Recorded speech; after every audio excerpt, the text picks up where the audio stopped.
Rallycross Challenge. Go see, it's NASA Rallycross. Have a script, and I still can't speak it. We converge once again for the 5th round of the championship. The venue is the Charlotte Motor Speedway, one of the inspirations for the championship's existence when Global Rallycross raced here in 2012.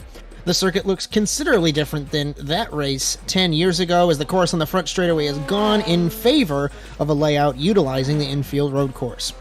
One thing that will look considerably different is the points lead exiting Concord, North Carolina, as Jacob Rafos is not here this evening. However, we do have 32 other drivers ready to do battle here at the Charlotte Motor Speedway, as our broadcast brought to you by Bolt Jet.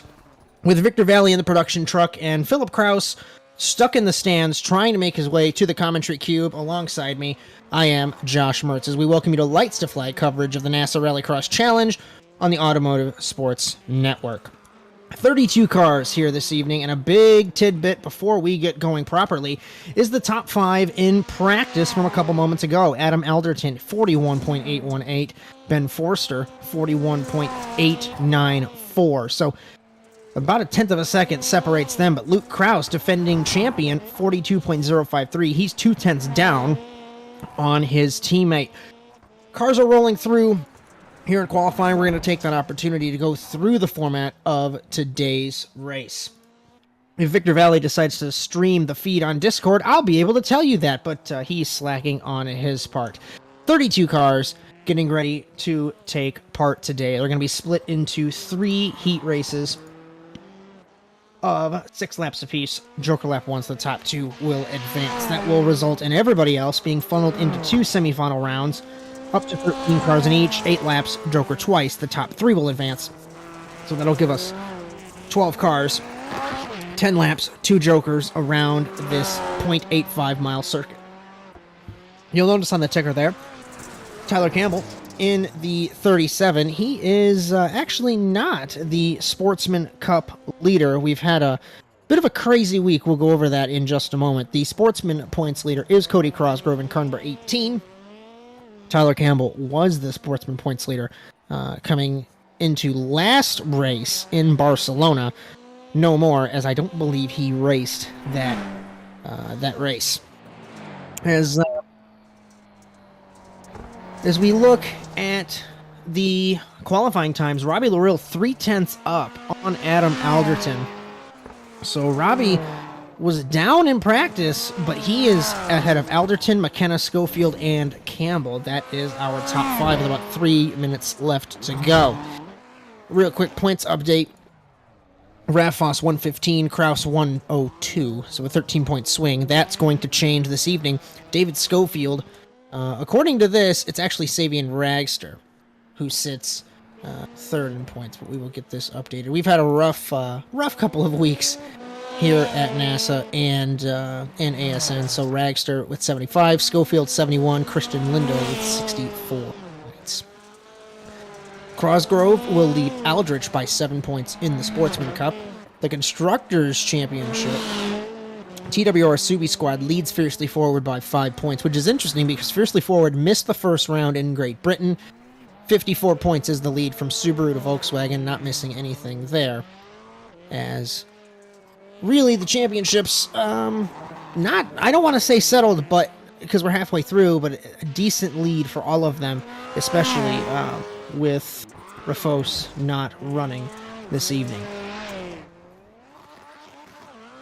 As we're going to finish up qualifying here, still 0.3 is the difference between Lorille and Alderton. And like we had mentioned on the graphics, I think we're getting them updated. Cody Crosgrove is the privateer, or the Sportsman, points leader.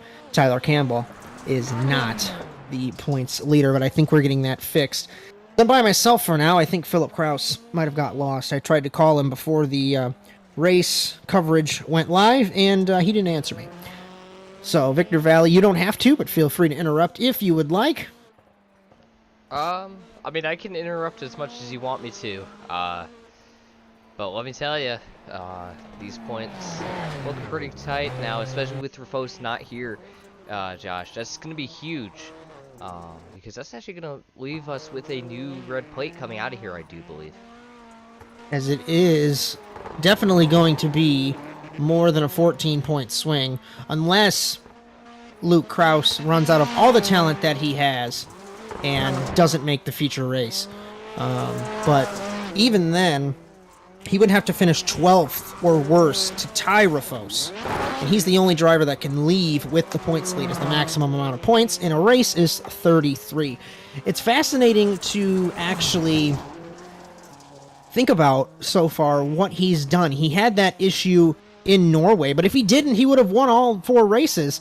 And I'm just not sure. I didn't hear anything or see anything on Discord as to why he isn't here, but everyone else probably breathing a sigh of relief to have somebody else out front. Well, as we were talking about last week, how quick Rafos is, Robbie Lareal putting down a flyer tonight. 3/10 up. That is Rafos levels of domination right there. So, see what he can do. Maybe he can get, I believe it would be his first win in NASA competition tonight if he can get pull it off. As Robbie Lareal has not won this in this series. Luke Kraus, several wins, 9 wins in fact. He's 9th all time on the wins list. As we are getting ready and gridded for heat number 1 here in Charlotte. We look at our blue plate. Cody Crosgrove, the sportsman points leader. We're going to have 11 cars in this heat race. Robbie Lareal, Kraus, Campbell, Kingsbury, Crosgrove, Moftaw, Pellegrini, Clog, Aldrich, Fisher, and Peterson. This is the first appearance of Fiercely Forward in the champion numbers of 1, 2, and 3 for the first time this season. Lareal's got the best grid spot going down to turn 1, but we know that these other 10 cars, anxious and ready. Green flag. Off the line, we go down to turn number 1. And it looks like Lareal will hold the spot. Clog got pushed wide by Pellegrini in the back of the field. And Kraus actually takes the lead. As I missed that, my Trading Paints was actually updating. What a run by Kraus there on the start to take the lead. Lareal on the back foot.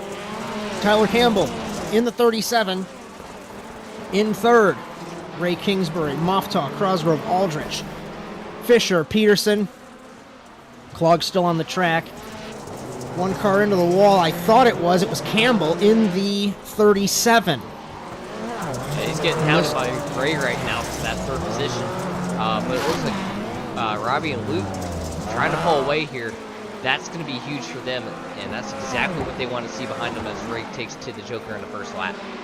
Robbie hit the curb there, and you would think that curbs would be faster, but with those sleeping policemen, as we call them, it removes the right side tires from the ground, and obviously tires on the ground means your car will go faster. He gave up a decent amount of time there, but he is closing the gap very slightly. It's half a second from Kraus to Lareal.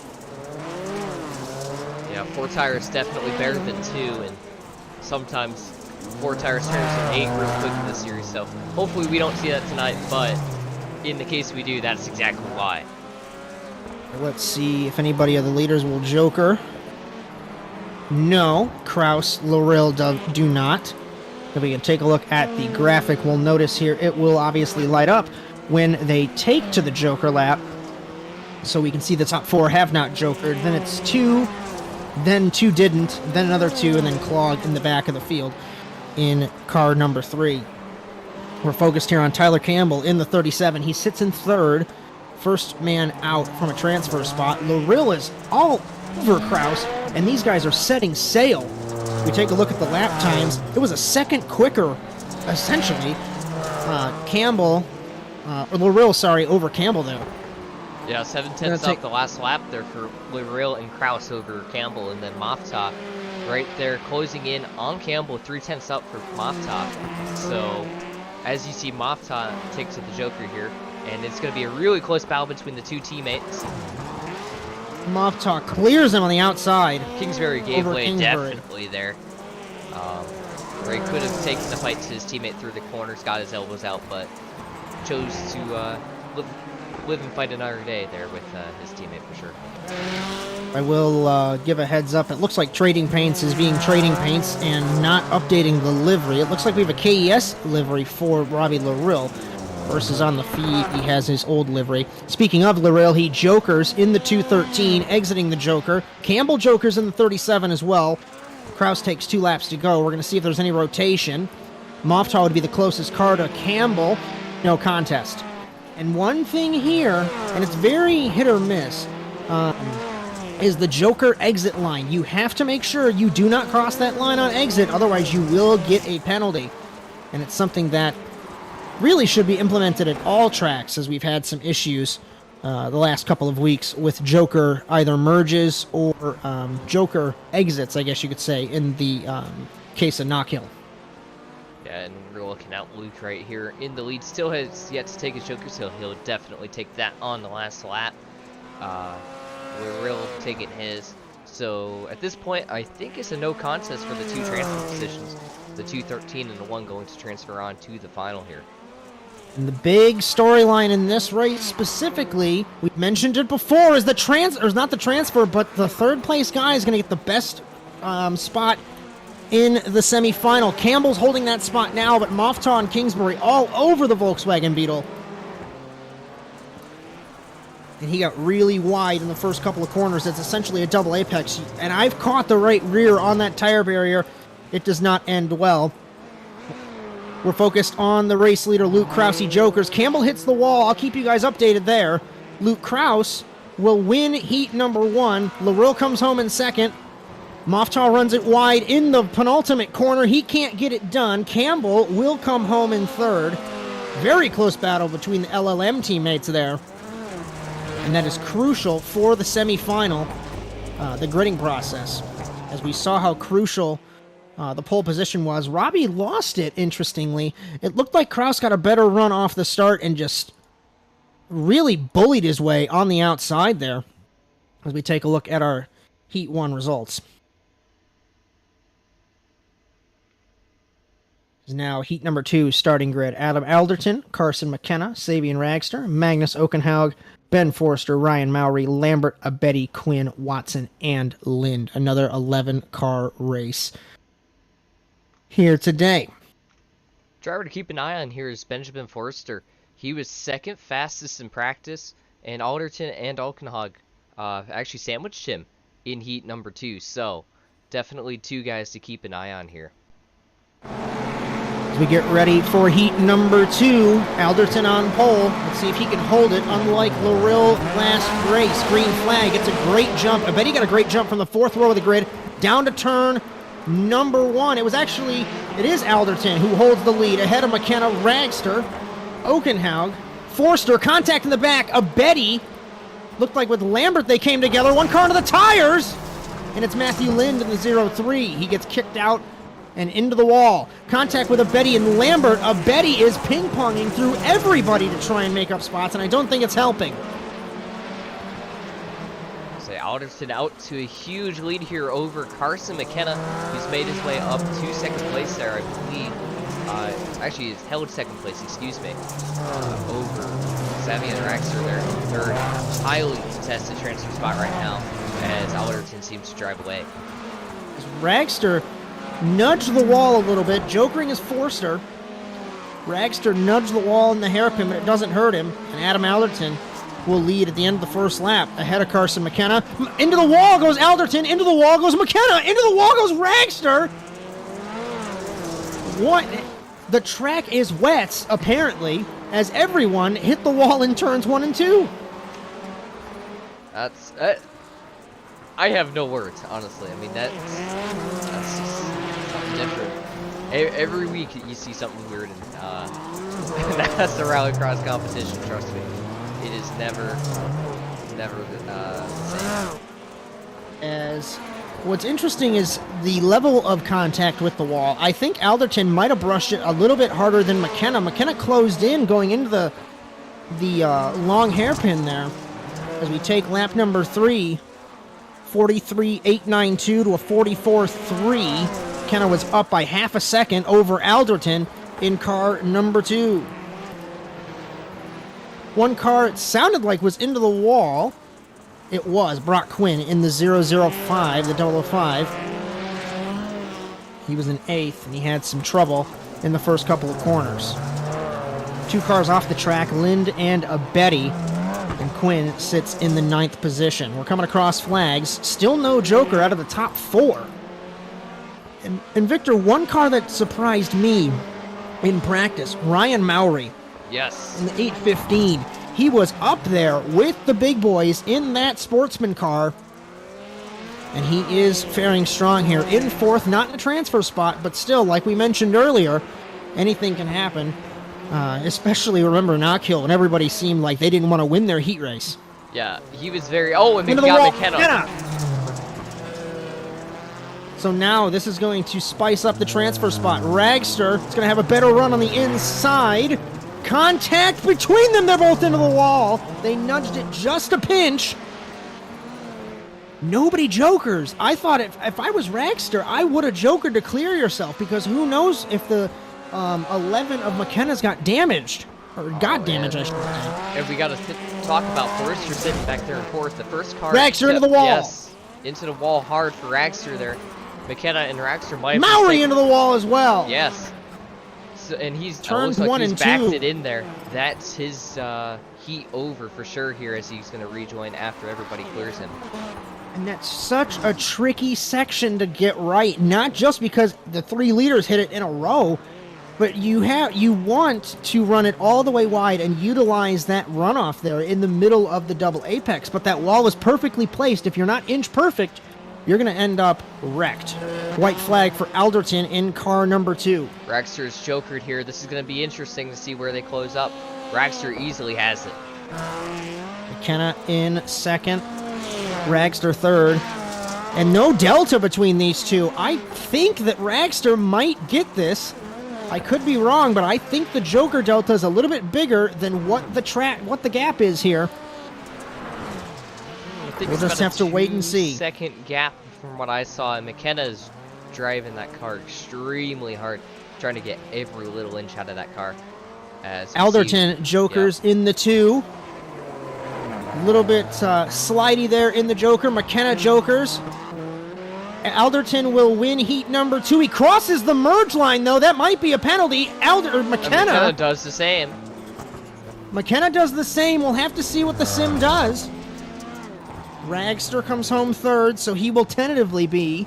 It looks like McKenna did get a potential. No, he did not.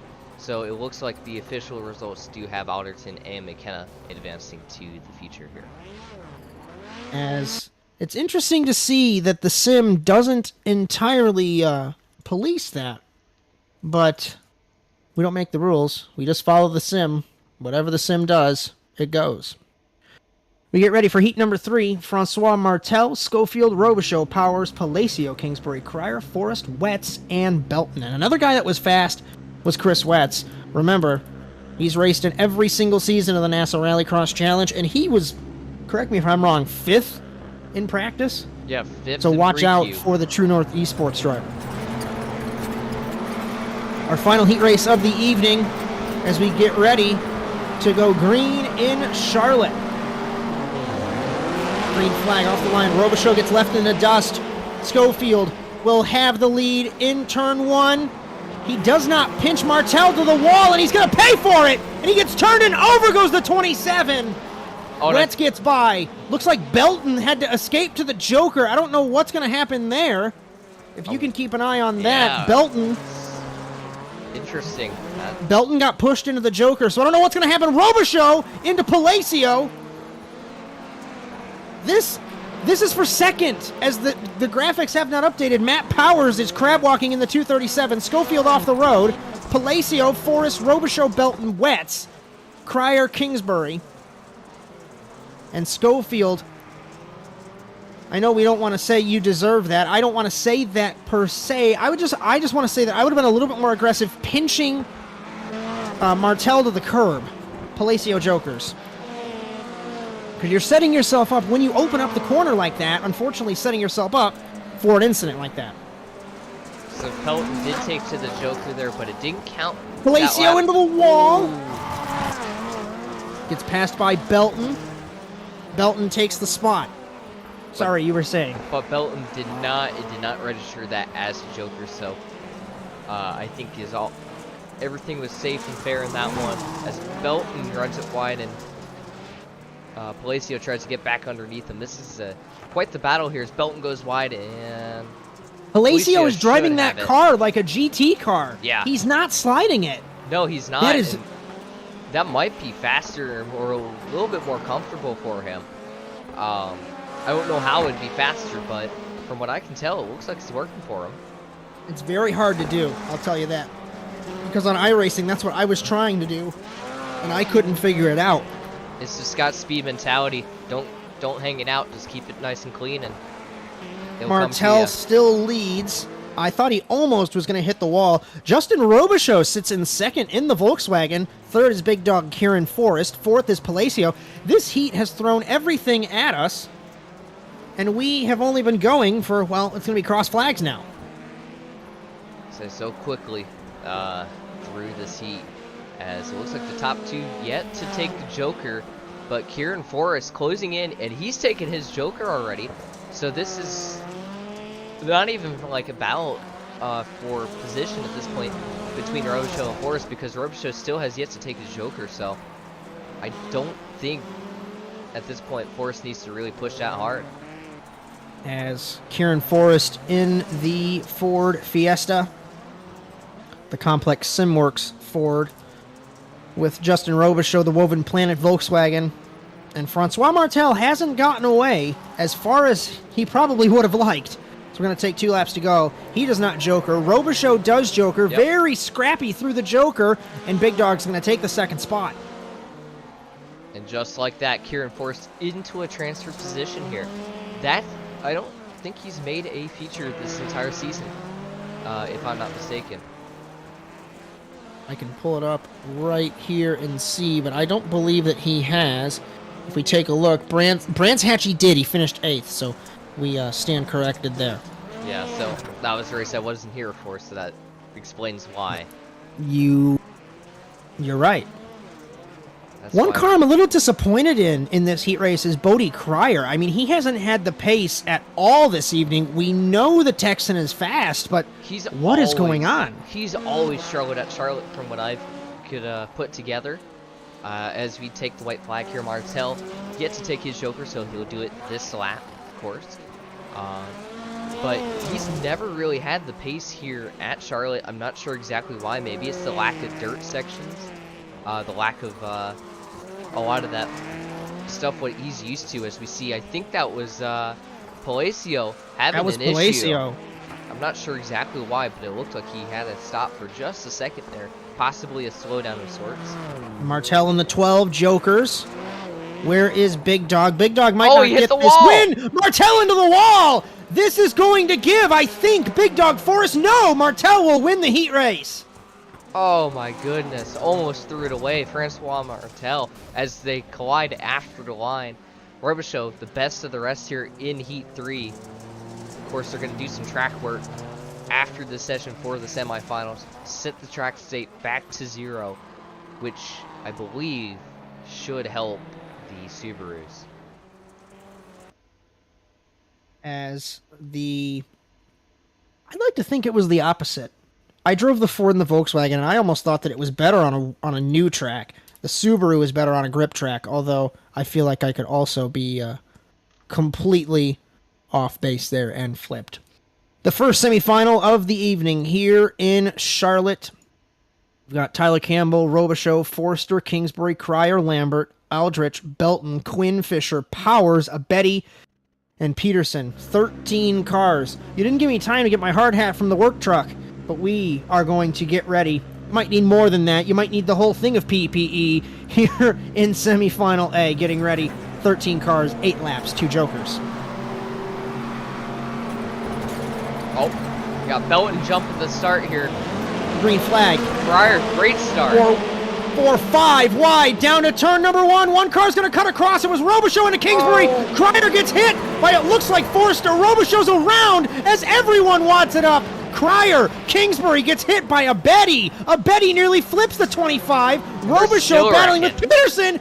Peterson in the tires in the 9, getting hit by Fisher in the 51. Oh my gosh, still wrecking everywhere. Cryer into the wall again.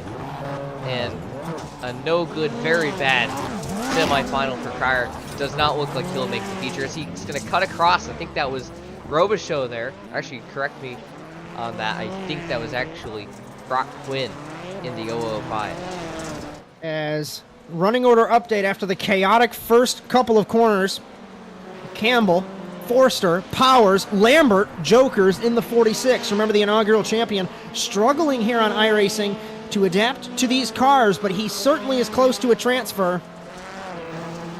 We got 7 more laps to figure out what's going to go on here. Campbell in the 37. Forster, Powers, Robichaux, Lambert. Aldrich is still on track, so is Brock Quinn, but those two cars are torn to pieces.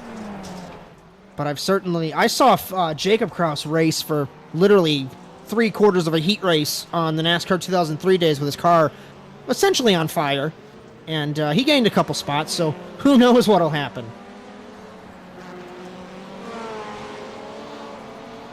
Martel says in chat, those changing conditions are something else.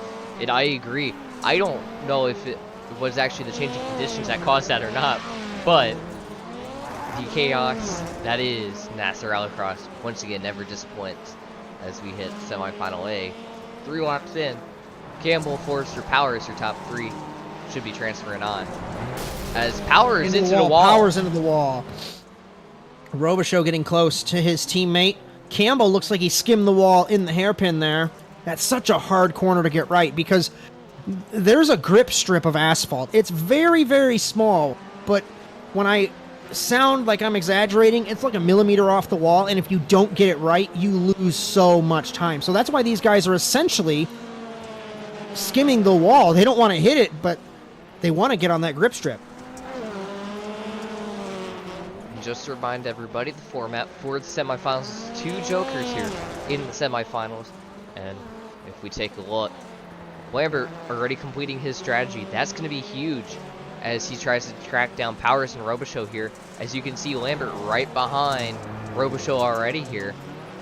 And Robichaux, still 1 more joker to go. Oh, so we go by to take cross flags. Powers will joker in the 237. He will take his first bit of strategy. Robichaux does not joker in the 93. Oh, he hit the wall, I think, in the joker. As I'll roll it back here. He did. He locked up the right front and into the tires as we just take like a look. Martel. So hard to get that corner right because you want to be able to just jam on the brakes, but these cars, obviously, they don't have the best brakes. So now this puts Lambert almost in the catbird seat here to get that final transfer position as the teammates of Powers and Robichaux battle here as Powers almost runs it wide into the wall there once again. They both have to joker, and Lambert, like you mentioned, he's going to be able to get these 2 spots. If I was Lambert in this spot, I would be hoping that these guys would joker. We'll have to see. Powers thought about it. But now this is crucial for Lambert because you don't want to get stuck behind these guys. We're not missing anything up front. Forster joker for his first one. First bit of strategy. Campbell has not still in the 37. Well, I don't know if... I think it's fine for him to be stuck behind these 2 because he has a delta to Ian Fisher, 5 seconds behind him, and then it's an additional 10 seconds back to Bodie Cryer. And both of those guys still have yet to complete their strategy. So I think if I'm Lambert, I'm content to ride behind these 2 to the end, as obviously they will eventually have to take a joker anyways. Jokering is Campbell in the 37. Jokering is Forster. Powers does. Robichaux does. And Lambert says, thank you very much. Give me my transfer spot. Top 2 have not changed. Campbell and Forster. This can put Lambert to 3rd in the transfer spot. And dare I say it, he might be closer or farther up the road. Oh, until he hits the wall? the wall. 2 laps to go. I was just about to mention that it might be over, but Powers on the rear wing of that Ford. Yeah, the Renova Woven Planet. Volkswagen's tracking down Lambert. Now this is going to get interesting. How aggressive is Powers here in trying to get that transfer spot from Lambert as he's going to dive it in and around he goes. Robichaux had to get off the throttle there to avoid his teammate. They completed their strategies. Yes. Campbell, I think, has no, he completed his strategy as well, so that will not change. White flag, and this is the battle we're going to focus on. Can Powers reel in the 46? That contact really hurt Powers there, and Robichaux, great teammate driving there. Let Powers collect it back up, but it hurt both of them. I don't think they're close enough. Powers is the wall once again. That will probably seal it for this battle as we focus up front. Tyler Campbell will win Semifinal A. He will seed in 7th. 9th it will be Forster. 11th will be Lambert. So best of the rest, it's going to be a battle between the teammates coming home for 13th. Powers, 15th, Robichaux. All right, Aldrich is going to get it home. Bringing out Aldrich car home. Survived in the 98. That car might be destroyed, but he actually finished the race, and I'm proud of him for that. Powers, 15th, Robichaux, 17th, Fisher, 19th, Kingsbury, 21st, Cryer, 23rd, Quinn, 25th, Abetty, 27th, Aldrich, 29th, Peterson, and 31st to Jack Belton. Wow. Well, about time to do this all over, isn't it? I don't think I'm ready for that. Gonna have to be. All right. So, our second semifinal, Ragster, Moftaw, Wetz, Oakenhaug, Crosgrove, the sportsman points leader, Palacio, Watson, Pellegrini, Matt Kingsbury, Mowry, Clog, Schofield, Lind. Couple notables. Ragster, Moftaw, Clog, and Lind. Turn 1 has been calamity all night long. We'll have to see what will happen. Wetz, historically great starter. He's on the outside. Green flag, and he got it right! Chris Wetz, great start in the 71. Ahead of Moftaw and ahead of Ragster into turn 1. He leaves the door wide open. Crosgrove slides it, does not get hit, and Wetz goes from 1st to 3rd. Very clean so far as we take the green flag. Ragster ahead of Moftaw, Wetz. Sideways is Matt Kingsbury battling with Crosgrove. Pellegrini, Palacio, Watson, Lind, Mowry. Clog trying to sneak his way through the middle of a 3 wide to make it Crosgrove through. Rex. And Crosgrove, the sportsman He's points out. leader, crashes on the jump. Hits the tires, and the blue plate will be gone. And Moftaw ran it wide there, but collected it. Now it's Wetz versus Oakenhaug versus Kingsbury, Matt, that is, for the transfer spot here. Let's see who will joker on the first opportunity. Matt Kingsbury does. Pellegrini, Palacio. Schofield's going to battle Mowry. He made it through turn 1, and Josh Clog in car number 3 will joker as well. Oakenhaug in the 26, hounding the 71 of Chris Wetz.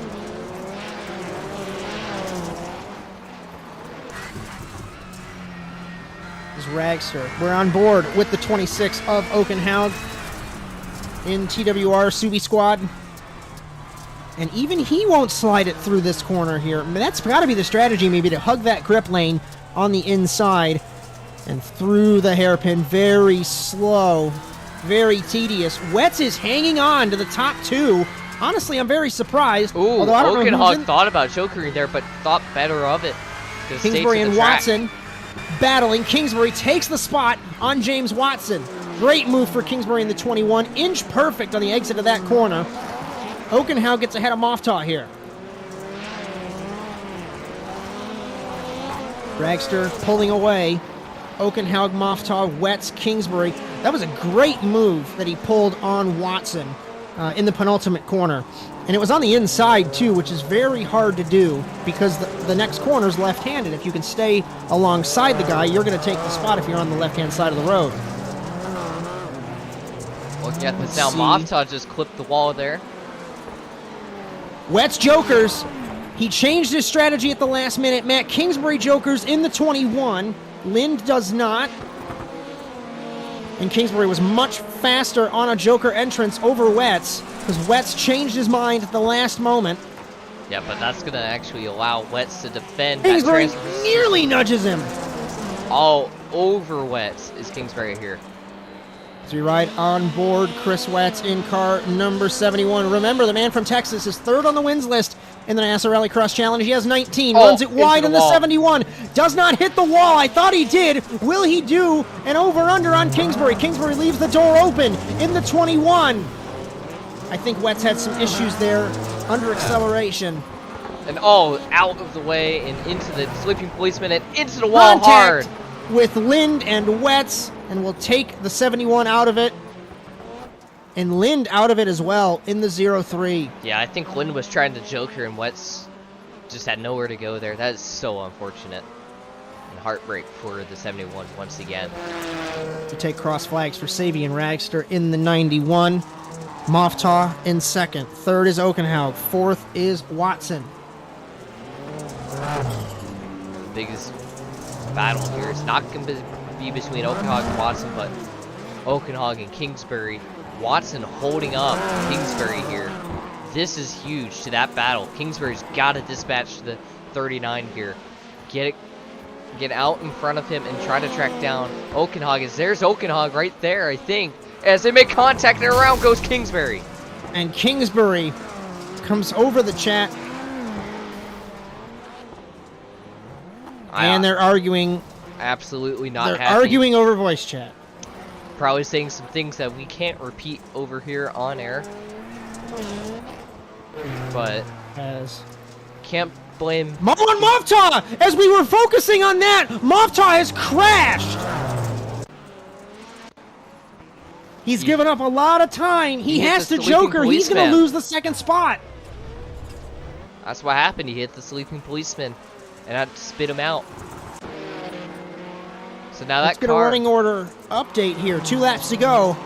Ragster, Moftaw, Okenhaug. But Kyle Pellegrini right there to potentially get a transfer spot. If he can hang on and keep this pace up with the alien car of Moftaw, he might be into a transfer position. But don't look now. Right behind him, Josh Clogg trying to claw back what he lost on the start. And you know the Fiercely Forward boys very quick. We're not missing anything up front. White flag for Ragster. As we ride on board here. Kyle Pellegrini in the 0-4. Okenhaug slips through to second. Moftaw took his Joker, I think, there. Actually, no, he didn't. Oh, now there you go. Now it updates. But Moftaw still hanging on. Pellegrini trying to track him down, but here comes Clogg on the inside. No. Thinks better of it. And Clogg might not be able to make it. He's going to force his way through on Pellegrini and shove Pellegrini into the wall. You got to do what you got to do to try and make anything happen. I think it's too little too late for Clogg and Pellegrini there, as Moftaw will likely take this as Zack, Savvy and Ragster win Semifinal B. Magnus second. Third will be Moftaw. Marwan, and best of the rest, Josh Clogg. He will come home in 14th. 16th will be Pellegrini. Gotta be 18th, frustrated. Mowry. Gotta be frustrated if you're Josh Clogg. Did all that work, clawed his way back, and for nothing. That's just so unfortunate. Clogg, Pellegrini, Mowry, Kingsbury, Watson. And let me get the remaining results here.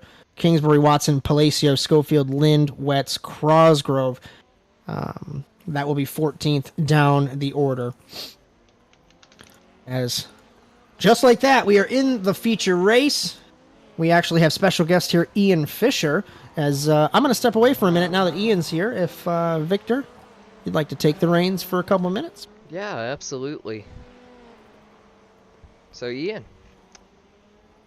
Well, Victor, Josh, thanks for having me. Good to be here, guys. That Not was some fun heat races and LCQs there. Absolutely. Always chaotic and always fun. In the NASA Rallycross series, you never know what you're going to get out here. It's always something different. Always something fun. And I'm honestly surprised with some of the guys who missed the show. I know Matt missed it. Both Kingsburys missed it. I think this is the first time in quite some time where both Kingsburys missed the show. Yeah, both Kingsburys missed the show, getting in trouble in their respective LCQs and heat races. It was pretty gnarly out there earlier. I mean, trying to get everybody through turn one. I think everybody did a good job, giving everybody as much space as you possibly could. But when you have that many cars in that small of a space, Victor, it's just hard to find anywhere to go. Absolutely. You're funneling almost, what, 12 to 13 cars down to a part of the track where maybe you can go double wide. But at the end of the day, I think the starts are the most important part of Rallycross racing. And as you saw, the guys who did not get good starts and got caught up in the trouble did not make it onto the feature. And some guys that we wouldn't really expect into the feature event, I guess you could say, I mean, I wouldn't say we don't expect them to make it, but some of the guys who are dark horses, the likes of Brandon Lambert and Kieran Forrest, Big Dog, making it on to the feature event just by having a good start and staying out of trouble, so important to do in this series. Yeah, it's so important to do is to watch Kieran Forrest right now in his Ford Fiesta coming around this last hairpin turn. It's so easy to just make contact with one of these walls coming around one of these turns, or even this Joker lap. It's easy to hit those bumpers there on the left side, as we saw happen in our last LCQ, and that ruins your whole race. And you're just out of the race. That's an easy position for one of the other drivers, and it's just enough to get some of those people, like you said, that don't normally make the feature into the feature. Yeah, I mean, we're just... with NASA Rallycross racing being so close and so competitive, one mistake can knock you out of the feature just like that.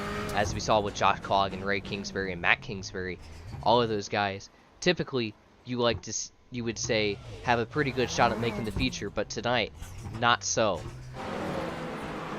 Yeah, there's an interesting dynamic too with the Joker lap in this track. It's one of the only North American tracks, if not the only North American tracks, that has a longer Joker delta. So it's not a shortcut. It's actually I don't know, I don't think long cut is the correct word, but it is a longer way around than the normal track. So it leads to an interesting situation where you have faster cars jokering early and getting caught behind some cars that they're faster with, and it's different strategies you have to deal with to be able to get through the field in certain ways. And then there's a lot of strategy as well, like, do you see a car fast coming on you? Do you take the Joker? Do you try to keep him behind you as much as you can? Because it's really, really hard to pass through if you hit all these marks like we're watching Robbie the Real do right now. As long as you hold that wall, nobody's getting past you unless they lay a bumper to you, Victor. Yeah, and Rallycross is, of course, a contact sport. It's going to be expected to get roughed up sometimes. But again, when you get roughed up, you're losing time. That's just an unfortunate truth to it. And I think a lot of these guys, as much as they want to get by somebody, they know if they lay a bumper to them, that could cost them maybe 3-4 seconds to the drivers in front of them, or could actually lead to them getting past by the people behind them as they try to be respectful to the guy in front of them, trying to let them recover. As we saw, I think it was in the Semifinal A, the two Woven Planet cars making contact with, I believe it was, I can't remember who it was. I want to say it was one of the, I think it was actually Big Dog who they made contact with, or actually, correction, actually, let me fix that. Brandon Lambert, who they made contact with, and it actually cost them a chance at the win there, or actually of the transfer position. Yeah, and there's so many places, like I said earlier, where you can get into trouble, and then as well, it's so hard to navigate this course. I mean, one mistake, especially coming through turn one, you're going to be on that far left-hand wall, and if you hit that left-hand wall with your rear bumper, which you normally do because you're swinging the car out wide in that situation, Victor, you're going to hit your rear bumper on that corner and spin right out into traffic, and then it's just going to be a snowball effect for everybody else coming through the field, especially on those starts. So it's going to be really important here as we see the drivers take the grid in the feature to not only get through turns 1, but also 2, 3, and 4 as well. As we take a look at the starting grid here, we got Luke Kraus at the top of the grid, very fast driver, so it's no surprise to see him there, followed by Adam Alderton, some of our more familiar names with Francois Martel, Robbie the Real. But then we've got Carson McKenna. Great run for him. Yeah, just relative newcomer, and just really just an excellent heat race, staying in the P2 spot all race long, and just some really good lines we saw out of him, so it's really nice to see him up there. You got Kieran Forrest as well, just staple of the series, if you will, Victor. Absolutely. And I'll let you take the rest of the grid. Yeah, so it's Campbell, Ragster, Forster, Okenhog, Lambert, and Moftaw, the rest of the field there. Mostly Subarus, but you got a couple Fords and Volkswagens sprinkled in there. As welcome back to the booth, Josh. Find your way back up here from your bookkeeping duties down there. We get ready for the 211th round of the championship overall, round 5, season 25 in Charlotte. We go green in North Carolina, and off the line it's 3 wide. Kraus, Alderton, and Martell down to turn number 1. Will the teammates come together? No, they won't! But Alderton takes the lead. Contact in the back between a couple of cars. There was McKenna, Campbell, 2 cars around. Alderton, Martell gets by Kraus. So the defending champion, in third from the lead. Martell nearly hits the wall. Side by side, we're looking, and it looks like Big Dog. And it was Larill for the moment. Forster sneaking in there. 1 car wide, it was Lambert off the jump with Ragster side by side. Oakenhaug, Moftaw, Campbell, McKenna off the road. 1 car diving in is Larill, contact with Kraus, and he hits the wall. Rounding this S-curve, the first hairpin left turn, then the right-hand hairpin like we mentioned early on. The grip strip there on the inside. Who will Joker on the first opportunity? Nobody does out of the top 4. Big Dog Forrest will. Forrester will as well. Lambert will. Moftaw field split evenly at the end of the first lap. Alderton leads by a huge margin over Martell, and then it's Kraus battling with Larill. Kraus battling with the rail, and it's really interesting to see how those Joker strategies play out. Josh, I don't know about you, but if I find myself at the back of the pack at the start of one of these races, I want to try to get those Jokers out of the way as early as I can, make up some positions that way. But if I'm at the front of the field, I want to hold on to that and let the race come to me. As we've mentioned for so long over the 10-year history of this championship, when it's a longer lap, I always liked to take my Jokers at the end, at the beginning, and then gain all that time up when everybody Jokers. But it's a little different here because you come out into traffic. It's not a super big delta compared to previous historic tracks. But even then, I would take them early on and sneak my way through the field. But of course, that's why I'm up here, because I don't have any talent anymore. Forster battling with Ragster. Ragster sneaks to the inside, takes the spot on the 23. And Big Dog Forrest in the 52, sitting in the 8th position, a little bit farther down than I thought he would be. But we'll just have to look at the Joker rotation. He did take 1 earlier on here. Ragster runs it wide in the 91. Really an interesting Joker strategy here at NASA Rallycross is you do have those 2 Joker laps, Josh. So you can take 1 early, take 1 late. And the battle we're seeing right now between Ragster and it looks like Forrester is because of that Joker merge. And it's really hard to see who's going to give up that position. It's really a game of chicken going back into turn 1. Oakenhaug took to the Joker. He exits. He sits in 5th. Forster forces his way on the inside of Ragster. Can't get it done. 3 cars under a blanket. Ragster, Forster, Forrest. And they have all taken 1 bit of strategy. 4 cars that are done.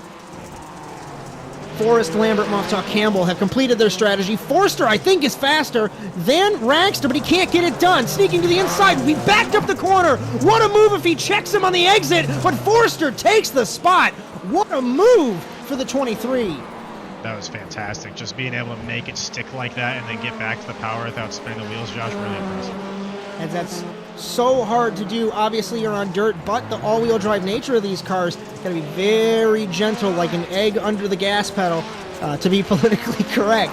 But you want to be very careful on acceleration. Up front, we haven't missed a thing. Alderton and Martell lead. They have not taken their Jokers according to our graphics here. Larill has. Kraus has completed his strategy, so keep an eye on the double defending champion. Let's see if the Canadian can do anything to gain some spots after, quite frankly, got smoked off the start there compared to Alderton and Martell. Yeah, and Larill's already taken the 1 Joker lap, but I don't know if he's making up enough time right now to undercut Martell or Alderton for that first or second place, but holding on to 3rd place right now in that podium spot, Josh. As just a reminder, I think the trading paints is a little bit broken. Robbie Larill's livery's not popping up correctly. 1 car on the wall, it's Ragster, at least on my feed. He is in a KES Industries livery. He's not on the stream, so that's not NASA's fault. That is trading paints issue. We'll try and get that addressed for next week. Last lap time, 42.835 for Alderton, 43.5 for Martell. He does have damage on the left rear. I notice he clipped one of the sleeping policemen. Maybe that's giving up time. Forrest to the inside of Ragster. And I think Ragster, that Volkswagen, doesn't do well on a gripped up track. He Jokers in front of Lambert in the 46. Big Dog into the wall. Exiting. Lambert trying to sneak in. And it's so strange, Josh, because it's this, really most of this track is the Charlotte Roval setup you're used to, but then you dive right here onto the Legends track, and it's just a twisty, twirly way all the way back to the start-finish line. So familiarity, but with a lot of wild cards with the dirt and all the tight turns we have. The interesting thing was this little bit of road course was what NASCAR was going to run, and I think because the average lap time was too slow, they cut that sector out of the track, and we actually get to view it here, which is nice, instead of having unused racetrack. 3 laps to go for Alderton. He was a second faster than Martell. Martell might be in danger here of losing the second spot. Yeah, Robbie LaReal really is on board with him right now, and that Raging Cajun car sponsored by KES Industries, I know he loves that Raging Cajun moniker, but really making some room on Martell here and really giving him a run for his money. And that bumper is, or I'm sorry, that mirror is filling up with Robbie's bumper, and that's going to put a little bit of pressure on Martell. We're going to come to 2 laps to go for Alderton. Martell has not jokered yet according to this, so if I was LaReal, I would be fuming. I would take my joker just to get clear track, because Martell is clearly slower than the race leader Alderton. He was once again 7/10 slower. Robbie's got to do something, and he clearly is trying. But I don't know. Really hard. I would have jokered that last time around, because now he's going to lose potentially that spot to Luke, because we know Luke will push it really hard to gain some spots here.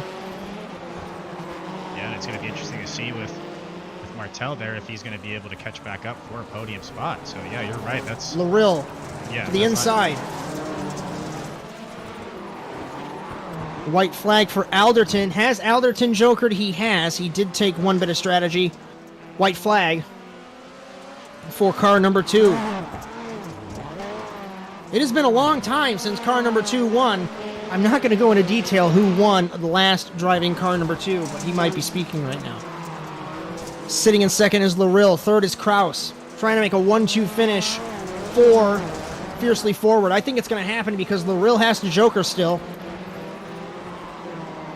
As we focus on the battle with Oakenhog and Forrest, Clog might not have made the feature race, but in the eyes of Fiercely Forward, I think that's going to be okay. Off the final corner, Adam Alderton will win in Charlotte for his first victory, I do believe. Luke Kraus comes home in second for a 1-2 finish for Fiercely Forward, and Robbie LaReal comes home in third. Fourth is Martell. Fifth is Oakenhaug. Sixth is Big Dog Forrest. Seventh, Lambert. Eighth, Forster. Ninth, Moftaw. 10th, Campbell. And 11th, Sabian Ragster. 12th, Carson McKenna. Really tough luck for Carson too. Such a good heat race, and then just gets taken out in lap 1. But hey, as we always say, that's Rallycross. As I look on the stat sheet, that is Adam Alderton's first victory in the championship. So we have another first-time winner. He is winner number 37 in the championship's history, 2.5 seconds ahead of his teammate, double defending champion Luke Kraus. Robbie LaReal in third, Martell, Oakenhaug, Forrest, Lambert, Forster, Moftaw, Campbell, Ragster, McKenna is our feature results. So we'll give our guys just a minute here to get settled. I'll actually see if I have. I don't think I have him in the Discord yet. We know Luke Kraus is not going to interview, as he likes to vanish. So we'll just have to wait and see. He's a man of few words. That's just his style, Very few words. As I'm trying to figure out who won the sportsman race, as once again, with a week off and all of the moving stuff, I'm a little rusty as to my process here. Lambert, I think, he finished in 7th. Let's see, Big Dog Forrest is a pro driver. Oakenhaug. This gives us time while we're waiting for our guys to jump on. Martell. Let's see. I don't believe Martell's a pro. So yeah, wow, okay. Let's have a chat with our, let's see, is our race winner around? I don't know. While we wait for him, though, let's do this.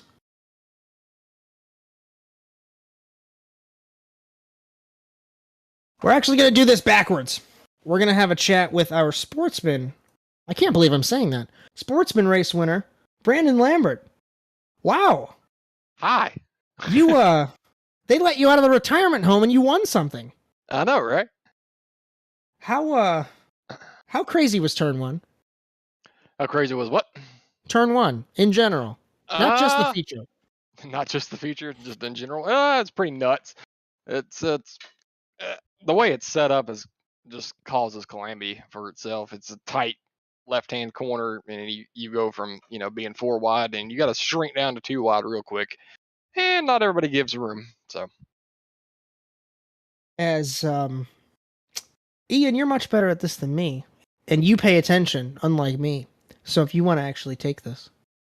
Well, Brandon, I do have a good question for you. Josh alluded to the first lap carnage and everything like that, but let's go a little bit past the first lap carnage. Once you get through that initial incident, what's your mindset going forward? Are you just trying to click off those laps? I know for me, getting through those incidents, it kind of gets your heart racing. How easy for it is for you to settle back down, get into a rhythm, and click off laps in the race? yeah, once you get past that first couple of corners, yeah, everything does settle down, and you just try to put down the fastest lap times you can possibly do, and just try to run away from anybody or try to catch somebody that's in front of you. For me, I was just once I got past that first 2 turns, it was just smooth sailing for me. Had some good battles tonight with Magnus and in my heat, and had a good battle in the LCQ for the transfer spot.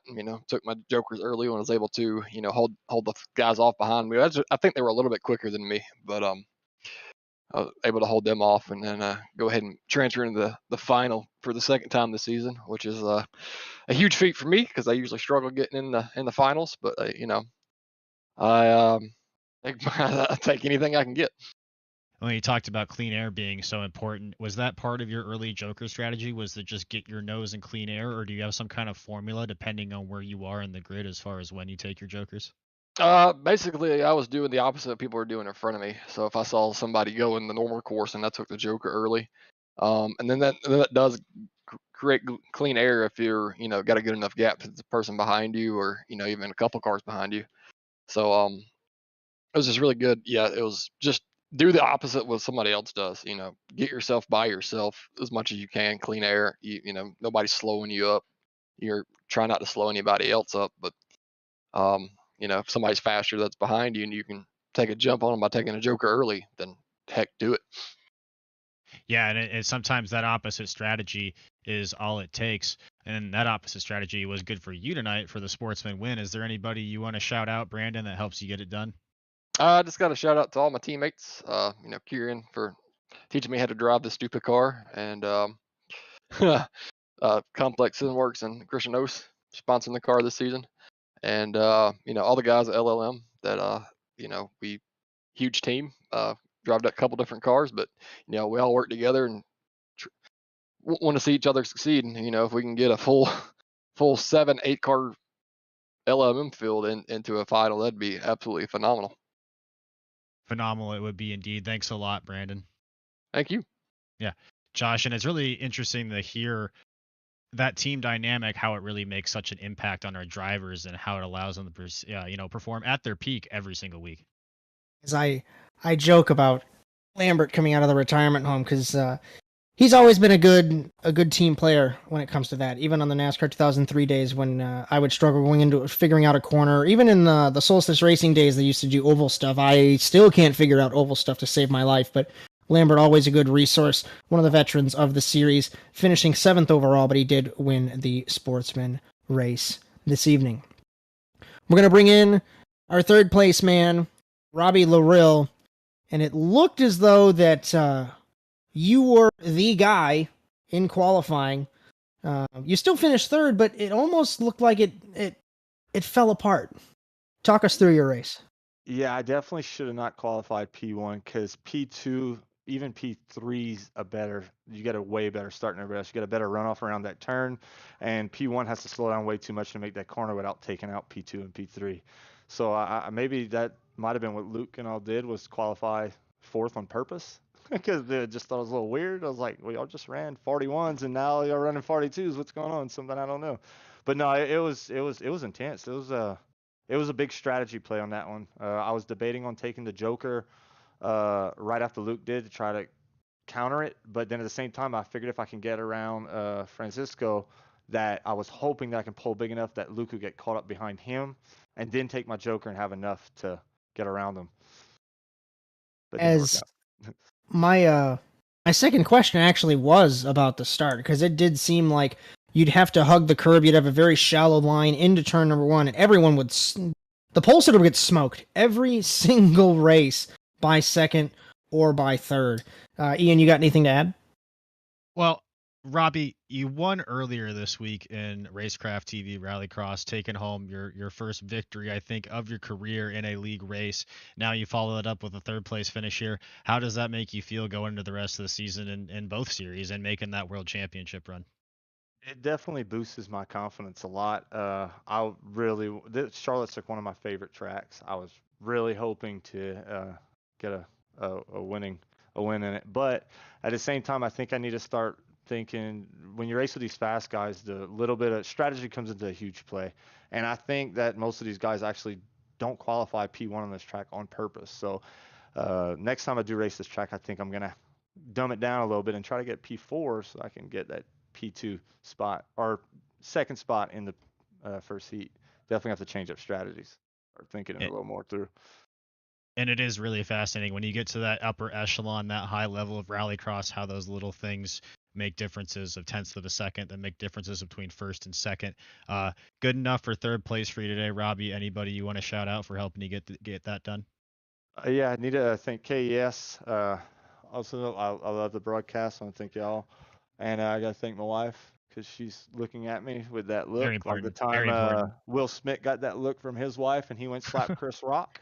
I'm getting that look right now. So I'm going to have to thank her for letting me do it. We're And, about to get slapped, guys. yeah, she's giving me the look. But no, I didn't know. I gotta thank y'all, But yeah. Well, go celebrate with that wonderful wife of yours, Robbie. Really good to see you doing well. And Josh, really awesome to see Robbie making that push for the world championship, able to get these podiums, able to get these wins going further into the season. As it definitely is a little surreal that we're talking about world championship drivers, even still going on basically 4 years on being in the iRacing service and having those world championship either right now or gunning for it caliber drivers. So we're going to have a word with our race winner this evening, Adam Alderton, the 37th winner in the NASA Rallycross Challenge. Car number 2 to the top step of the podium once again, and it looked like that position number 2 was the way to go, Adam. We were talking earlier to Robbie about how when you started on pole, you'd get smoked into turn number 1 because you'd have the wider line starting P2. Oh yeah, P2 and P3 are much better for turn 1. Like, there's no comparison really. Like, P1 you have to brake so much to slow down. I mean, unless you want to pile drive everybody off, then P1's the best. But yeah, the outside lanes are for sure better on the starts. As I know you were obviously up front for the 2 races that you were in, but was there, I guess, anything that you would notice about the starts because they were super chaotic behind you? Not really. I just stare forward and pray nothing hits me in the rear. I try and drive my own race. I don't really pay attention to what else happens, really. That's very valid. Ian, you got anything for our race winner?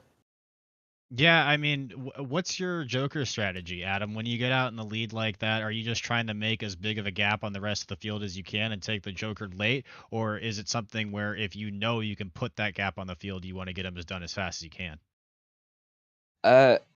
Yeah, my aim this race was to try and build the gap up to P2, P3, and then try and get one Joker in, so then I've got a little bit of a buffer in case I make any mistakes or something. And then take my final Joker on the last lap, because it's faster that way on these tracks. So and it's very interesting to see that 2 Joker strategy and the options that it does give you. Adam, is there anybody you want to shout out for helping you get the win done tonight? yeah, Mario Bonfante Jr. and the rest of the Kes Industries team for all the help they do every week, like supporting with setups and stuff and spotting today. Fiercely forward with Luke and Josh for just general letting me be on their team for this series. and for Luke for being very, very caring into turn 1. Too caring in my opinion. Yeah, he gave me too much space, I think, to start him hold.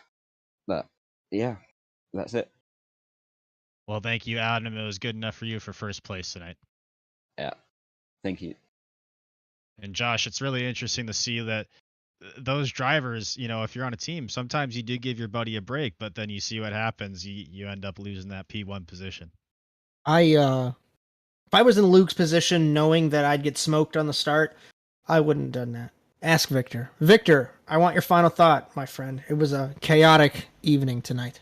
I know that for a fact you would not do that for me. You would not do that for anybody. You wouldn't even do that for your own grandmother, okay? You wouldn't do that for anyone. It would be Nico Rosberg, 2015 Austria. I would have forgotten at the corners there. Yeah, I mean, that's just the way you drive, and that's alright. But let me tell you, these guys, the best of the best, another full grid. 32 cars showed up. We narrowed it down to 12 for the future, and it was the 12 best, I believe, that we could have gotten for sure here tonight at Charlotte. So, again, great show, great drivers. What more is there to say? Ian, I know you joined us late after obviously being on track. Your final thought for this evening? Charlotte's always a lot of fun. It's one of the favorite tracks, I think, of all the drivers, anywhere on the circuit. I think we heard it from Robbie and we hear it from a lot of these other drivers, and just watching them in practices and everything like that. It's a fun track to drive. It's a quick track. It's a lot of fun back and forth, whipping the wheel back and forth turns. But next week, Josh, I believe, is what we need to look forward to, because I believe we're going to Indianapolis. Is that correct? That is correct. The Lucas Oil Raceway in Claremont, Indiana. Oh boy. As we mentioned about how my driving standards are for myself, just ask Victor. We came together a time or two at that track. Quick couple of programming notes here on the Automotive Sports Network. This Thursday, the Penguin RC Simulations NASA Sports Car Challenge will have their third round of the championship. We're going to be at Okayama in Japan. You'll have Matt Kingsbury and Chad Irvine in the commentary queue for that race. And hopefully I'm not all over the place like I was in Motegi. As Ian mentioned, next week we go to Indianapolis, Lucas Oil Raceway. It uses half of the oval, uses the pit lane, and a couple of 90-degree left and right-hand corners. It is such a simple track on paper, but it's such a hard track to get right. For all of us here at the Automotive Sports Network, for Victor Vallee and special guest Ian Fisher, we thank you for joining us for this presentation of the NASA Rallycross Challenge, as we will either see you Thursday for sports cars or next week for Rallycross. But until then, so long, everyone.